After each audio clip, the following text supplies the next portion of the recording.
মুসা নবী একদিন আল্লাহর কাছে কয়, আল্লাহ ফেরাউন এত জ্বালান জ্বালায়, তুমি কি ফেরাউনকে গজব দিয়া ধ্বংস করতে পারো না? আমার আল্লাহ কয়, মুসা আমি ফেরাউনকে 4টা কারণে গজব দেই না। কয় কারণে? ফেরাউনকে 4টা কারণে গজব দেই না। 1 নম্বর কারণ হলো, রে মুসা, সারাদিন ফেরাউন বলে আমি খোদা, আর রাত যখন হয়ে যায় জঙ্গলে যায় কল্লাম আমি জানি তুমি খোদা, আমি খোদা না, কিন্তু আমারে মানুষ খোদা কইলে ভালো লাগে, খোদা কইলে ভালো লাগে। প্রভু, তাই তুমি বিরক্ত হইয়া আমার উপর গজব দিও না। আল্লাহ বলে, মুসা রে, ওই ফেরাউনে রাত্রির দুয়ার কারণে আমি আল্লাহ তার উপর গজব দেই না।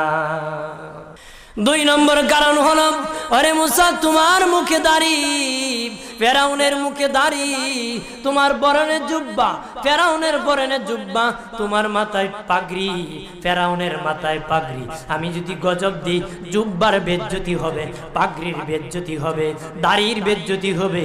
মুসা রে, ওই জুব্বার পাগড়ির ইজ্জত রক্ষার কারণে আমি আল্লাহ ফেরাউনকে গজব দেই না।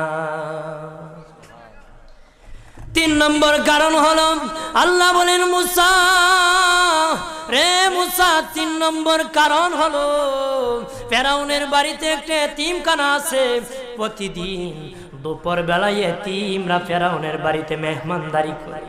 তারা খাওয়ার পরে আমি আল্লাহর কাছে দোয়া করে, আল্লাহ তুমি যদি গুসা হয়ে ফেরাউনকে গজব দিয়ে ধ্বংস করে দাও, আমরা এতিমকে কে খাওয়াইবে রে আল্লাহ, আমাদের দুয়ার বরকতে ফেরাউনকে গজব দিও না। আল্লাহ বলে, মুসা রে, এতিমের দুয়ার কারণে আমি আল্লাহ গজব দেই না।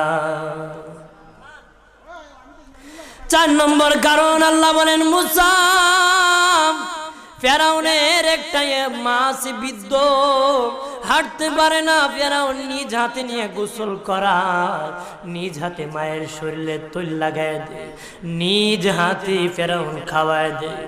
যখন খাওয়ানোর পরে মা বিছানার মধ্যে ঘুমায় যায়, ওই ফেরাউনের মা আমার কাছে 2টা হাত বাড়ায়, আল্লাহ আমার ফেরাউনকে যদি গজব দিয়ে ধ্বংস করে দাও, আমি মায়ের সেবা কে করবে? আল্লাহ বলেন, মুসা রে, ফেরাউনের মায়ের দুয়ার কারণে আমি আল্লাহ গজব দেই না।